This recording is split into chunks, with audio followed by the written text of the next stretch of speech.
Hey guys, Jonathan Phillips, Max Muscle, Huntington Beach, along with Sean Torbati, CEO, High Performance Nutrition. what we're going to talk about today, and probably the most common question we get here in the store is, what type of pre-workout should I take?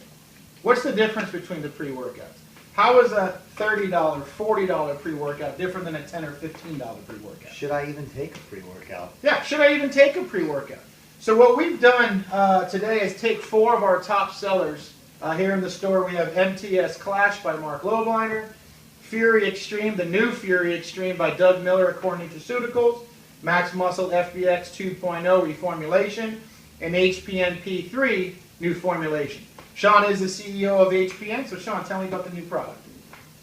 P3 is a pre-workout, and actually we have a good variety of products here to talk about different classifications of pre-workouts. So you'll have pre-workouts like P3 that are more on the natural side, that in the case of P3 has no artificial flavors, colors, sweeteners, no carbohydrates, so it's not a calorie-based formula, and it is low stimulant with under 100 milligrams of total caffeine. Okay. And it's based on patented ingredients in full research dosages. It's really that simple, where there's not really any smoke and mirrors. We list out the ingredients like a NASCAR, because what we do is we license these ingredients from different research companies that have conducted great studies on them showing they work. And so it's like we go and pick out like all the attributes we want. Oh, endurance, there's the best one. Strength, there's the best one. Right. Muscle protection, okay, gotcha. And we plug them into our formulas because we want to have all the best stuff in at the right doses. So when it comes to pricing, when it comes to pre-workouts, what is the difference? Dosage. How much of the actual product are you getting? Right. And when it comes to all of these products, they're all clinically dosed. When we talk about a caffeine, it can be whatever, they vary. But when it comes to a creatine, if it's Creapure, it's 2.5 grams if I'm not mistaken. Yeah, minimum. Yeah, you can go up to 5 or 2.5. 5 grams with the creatine monohydrate. Yeah. When it goes to agmatine, you're looking at 750 milligrams to a full gram, even 1.5 grams as far as that's concerned. Yeah. And beta-alanine, what is this carnosine? What's the difference? Carnosine beta-alanine is like a VVS diamond, you know what I mean? It's the real deal. It's what the research has been conducted on. It's the Creapure of the beta-alanine world. Okay. All of the research, not some of it, all of the real research that people make claims upon with beta-alanine was done using carnosine. And with the carnosine, that is the top of the line, because people will say, well, is this beta-alanine good? Is it niacin? And other companies that may be a little inferior use niacin just so you can get that rush and the B vitamin sense of something happening in your body, but it pretty much is ineffective when it compared to a carnosine. Well, because the niacin flush may get blood flowing, but it does nothing for removing lactic acid Correct. from the body and improving muscle pH and endurance. Correct. So you may be doing some good for your heart, you know, but you're definitely not helping your workout with the niacin. And the thing is, they may not even know that they are getting niacin. The companies themselves, if they buy generic beta-alanine from wherever in the world because it costs half as much as carnosine, they might actually get mailed something, you know, like a drum when you're at the manufacturing level. It's not a little thing. It's a large, like 50-kilo drum. They may get niacin or niacin cut with some untested beta-alanine and not even know any better, honestly, if they don't do the right quality control. Right. So when you're looking for a pre-workout, you're looking for some type of stimulant or no stimulant at all. Some type of vasodilator, something for nutrient flow, something to help with the pump.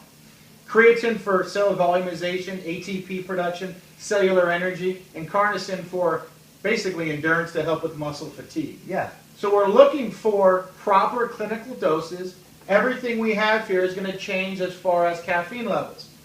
75 milligrams in the P3, 178 milligrams in the FBX 2.0, 250 milligrams in Clash for the full 2-scoop serving, and 300 milligrams of the Fury Extreme, which is a time-released as well. That's really the only difference between a lot of these different pre-workouts, because they're all clinically dosed. In terms of what you carry, that's not an expression of the market. No, true. Most of those are underdosed.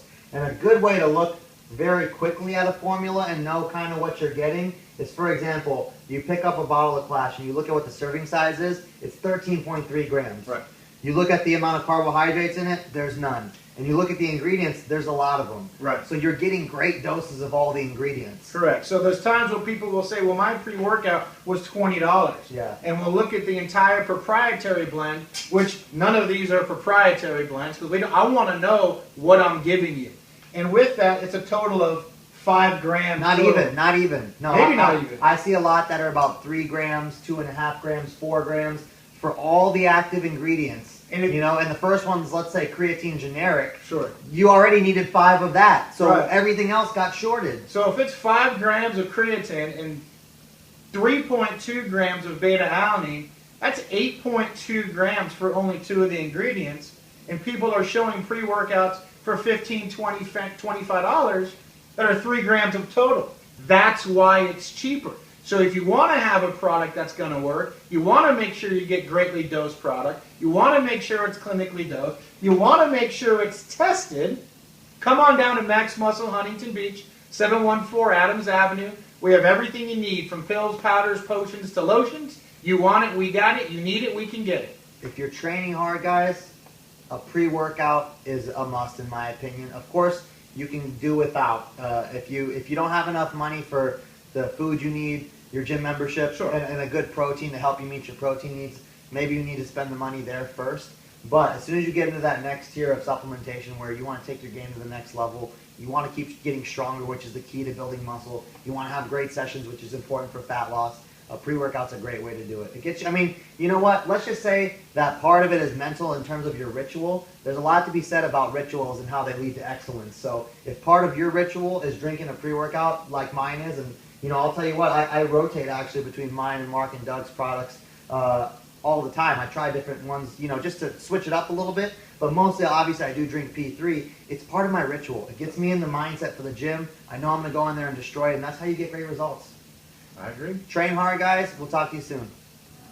If you're in Southern California and you want to get some war juice, war ready, come down to Huntington Beach, Max Muscle. We war ready.